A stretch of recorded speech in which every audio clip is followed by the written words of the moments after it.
Welcome back. Time now is 7:30. Good morning. I'm Josh Robertson. We know that we can expect a lot of heat here in our neck of the woods, but hopefully that will change to start your work week. Let's get over to Gard now with a look at your weather authority forecast. Yep, we have more heat in the forecast, shockingly enough. I know we're seeing the sunshine up there now. That's going to make it even hotter. We're already starting off pretty hot out there. Now, it's been above averagely warm throughout much of this month. We were about 5 to 10 degrees above normal. Then we got a little bit of a break in the middle of the week. We were still in the 90s, though, so it didn't feel that much better. But without the humidity, it did feel a little bit better. Then we've been climbing back up. The humidity's been returning, and today is once again going to be hot. We were 100 degrees yesterday. I don't think we'll quite touch that today. We're near the record, though. The record is 100 degrees. So if we do happen to hit that at the airport, we would touch the record. I think we'll fall just shy, though. 0% chance for rain. That is what we need to help with the temperatures. We need some rainfall. But it feels like temperatures today with the humidity will be more like 112, especially in the afternoon hours. But we're well into the triple digits even through the morning. Once that sun comes up, it's just going to feel hot today, and we don't get a lot of relief overnight. Still feeling like triple digits and 90s by the start of the day. Now, looking ahead, maybe we get a little bit of a break from the heat briefly. Tropical moisture coming into the Gulf.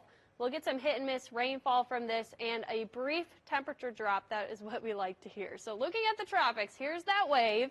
You're seeing all of this thunderstorm activity. We're starting to get some broad circulation. See, counterclockwise, that's that area of low pressure as it's about to head out into these very warm Gulf waters. We talked about last week, the Gulf is the hottest it's ever been on average across the entire Gulf. So it's just really hot water. We're going to see it continue to travel across that.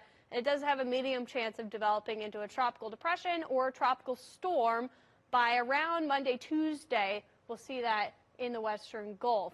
Most likely areas of impact are going to be South Texas and parts of Mexico, staying just to the south of us, which we need the rain, so it's not good news. But playing it out, you can see the center of that low kind of stays to the south, but we start to get some bands of rainfall maybe tomorrow morning, and we need it. So if we get some of this rain, that'll be good. But I don't think we get very much. By the second it gets to the west of us, we're kind of dry out a little bit. I think we could still see some training rain on Tuesday. If we get some of those scattered showers, that would be great. But mainly we're going to notice an increase in the easterly breeze. So that'll feel a little bit better for some of us, and it will drop our temperatures slightly, especially on the south shore. But notice how close this high is to us to the north. That's what's going to keep that well to the south of us, that system, as it heads towards Texas. But it's just going to keep us hot as well. Wednesday, Thursday, we see that high almost directly over us. So temperatures are going to briefly feel better on Monday, and then we're right back up to those highs being in the upper 90s. Now, I do think parts of the North Shore tomorrow could even see mid-90s, even though we do have that system to our south. We just need the rain to drop the temperatures down. We'll be in the hundreds through the start of the weekend. Now, these 102s, that's the highest we've ever hit at Louis Armstrong. So it is going to be some record blasting heat through the end of the week. We've already had that throughout this entire month. 4 days that we haven't hit the record, which this is unprecedented. We had 13 days in a row that we broke the record high. The last 2 days we broke the record high. I don't think we will today, but we very well could through the end of the week. So this month is just going to go into the history books. And we're staying hot into late August. Climate Prediction Center has that high staying directly over us. But we like to see that this time of year because it's good news for the tropics.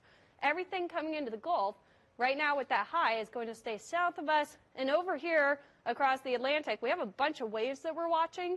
Those are kind of all going out to sea because we have this high that's to the east. So that's good news. That'll all stay away from us. We do want to look at Hurricane Hilary, though. Look at that. Category 1 hurricane. This is headed up to the north. It's been weakening. You can't really see that eye anymore like we did yesterday, but going to continue to track north. Tropical storm impacting Los Angeles, San Diego. They do have tropical storm warnings in effect for today. Keep in mind, the Saints are supposed to play there, so we'll watch for that. They could get upwards of 5 inches of rainfall in those metro areas, some places even isolated higher areas. So that purple region on this map is where we're expecting the worst flooding. But LA's in the red, which is still really bad. We don't normally see those watches extended from the Weather Prediction Center. Now for us, just going to be hot. We get a brief break tomorrow with the rain, maybe some nice breezy conditions. then we're right back into those highs. Now, this is another stretch of record-breaking temperature, which I'm tired of saying this summer, but 102 is our all-time record high at Louis Armstrong. That's the hottest it's ever been since we started recording it. So that is even worse than what we've seen through this month. And going back to just California and SoFi really quick, as you said, even if the game is safe to play in SoFi, you were talking about not wanting to traveling is a danger when you're talking. Yeah, and the National Weather Service has been saying catastrophic flooding in those areas. So it's definitely not going to be a safe conditions for many. And I don't know specifically in the Los Angeles metro area if they're going to experience that, but they are in all of those watches. So we'll see what happens with the game. All right. Thank you very much there, Hannah.